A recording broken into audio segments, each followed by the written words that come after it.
तो कल Manchester city versus Liverpool का मैच गया है। तो भाई देखो, फर्स्ट हाफ में तो मैच थोड़ा स्लो फेज में चल रहा था। मतलब दोनों ही टीम एक दूसरे को स्लोली अटैक कर रहे थे, ना कुछ मतलब मोमेंटम देखने को नहीं मिला। लेकिन सेकेंड हाफ में वो फुल ड्रामा, फुल ड्रामा शुरू हुआ। लगभग 75 मिनट से 75 मिनट से मैच का डायनामिक चेंज हो गया। मतलब 75 मिनट्स में मैच का डायनामिक चेंज हो गया। डोमिनिक शोबोस्लाय का एक banger shot, out class shot भाई। मतलब कोई भी गोलकीपर इसे रोक नहीं सकता, कोई भी गोलकीपर नहीं। और दूनो नोमो जैसे गोलकीपर तो भाई, मतलब उसकी तरह एक वर्ल्ड क्लास गोलकीपर खड़े खड़े देखते ही रह गया। बॉल गोल के अंदर जा रही है, मतलब ऐसी मोमेंट था। One of the best free kick goals इस सीजन में, ईपीएल में।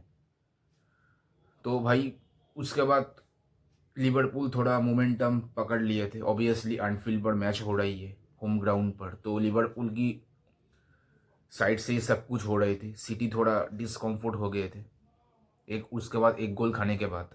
तो उसके बाद भाई सिटी किसी न किसी तरीके से एक गोल कर दिया, वो भी बेर्नार्डो सिल्वा की मदद से। लेकिन एक बात मैं बोलूँगा भाई, रायन शर्की एक गेम चेंजर है भाई, एक गेम चेंजर है। नॉट जस्ट कल की match, to be honest with you, Rayan Cherki पूरी सिटी स्क्वाड का एक गेम चेंजिंग प्लेयर है। मतलब वो इतना कुछ लाती है ना, जब भी वो खेलती है तो भाई सिटी का पूरा मतलब डायनामिक सिस्टम चेंज हो जाती है। मतलब बहुत ही अंडररेटेड प्लेयर है रायन शर्की, उतना उसको रिकॉग्नाइज नहीं मिल रहा है। लेकिन मैं सच बता रहा हूँ भाई, जितना सीजन जाएगा, अगर गुआर्डियोला के अंडर ये खेलेगा तो भाई और भी इम्प्रूव करेगा भाई। One of the best player हो जाएगा इन अपकमिंग जनरेशन पर। तो मुद्दे पर आते हैं। तो उसके बाद सिटी भी 1-1 से ड्रॉ चलने के बाद मैच सिटी भी पकड़ लिया था मोमेंटम। लेकिन थोड़ा गलती हो गया, पेनल्टी, वो भी आलिसन से।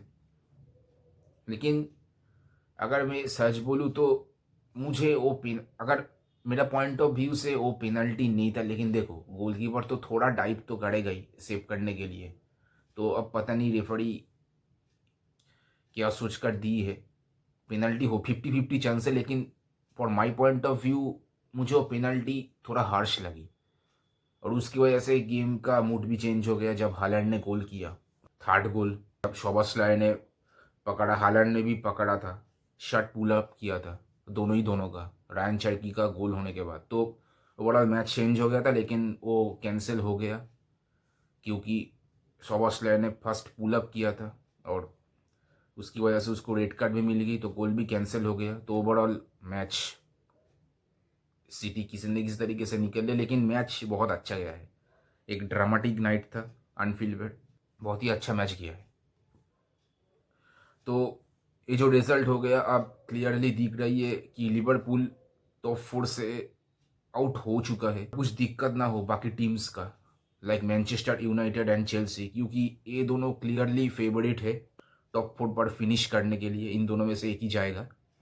तो चेल्सी और यूनाइटेड के बीच थोड़ा लड़ाई हो रही है टॉप 4 पोजीशन लेकर। लेकिन लिवरपूल अब क्लियरली आउट हो चुका है। अब यूनाइटेड एंड चेल्सी का कुछ अता पता नहीं है। अगर कुछ दिक्कत हो गई तो लिवरपूल का शायद चांस है। लेकिन apart from that, I don't see any future of Liverpool getting into the top 4। अब मैन यूनाइटेड का बात कर ही रहे तो टोटनहम मैन यूनाइटेड का बात कर ही लेते हैं। तो देखो भाई, सीधी बात, जिस तरह से अब यूनाइटेड खेल रही है, मुझे अब नहीं लगता कि टॉप 4 पोजीशन यूनाइटेड छोड़ेगी इतनी आसानी से, टू बी ऑनेस्ट। क्योंकि यूनाइटेड थोड़ा मोमेंटम, वो जो मोमेंटम है ना, वो मोमेंटम पकड़ ली है, पूरा पूरा पकड़ ली है। ब्रूनो फेर्नांडिस का एक outstanding performance, no doubt. Bryan Mbeumo, Amad Diallo, Matheus Cunha, Lisandro Martinez, Dorgu, Harry Maguire, सभी भाई अच्छा खेल रहा है भाई। मतलब किसी को अब बात नहीं दे सकते। हाँ, डालॉट थोड़ा इधर उधर दिक्कत दे रही है बीच बीच में, लेकिन apart from that team is well balanced. कासेमीरो का एक बैंगर परफॉर्मेंस, कोबी माइनू का बैंगर परफॉर्मेंस। तो भाई ये प्लेयर्स, ये टीम अब मोमेंटम पकड़ ली है। अब नो डाउट फ्यूचर में भी ऐसा ही खेलेगा, क्योंकि देखो आर्सेनल को हराई है, सिटी को हराई है, टोटनहम को हराई है। मतलब ये जो बड़े बड़े टीम से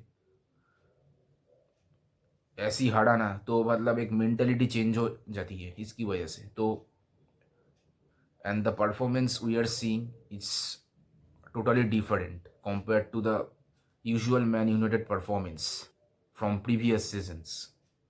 तो यही मैं बोलना चाहता हूँ कि भाई जो जैसा खेल रही है यूनाइटेड, टॉप फोर पर ही फिनिश करेगी। अब बात करते हैं, देखो कल रियल मैड्रिड वेलेंसिया की, तो रियल मैड्रिड कल 2 गोल से वेलेंसिया को हरा दी है।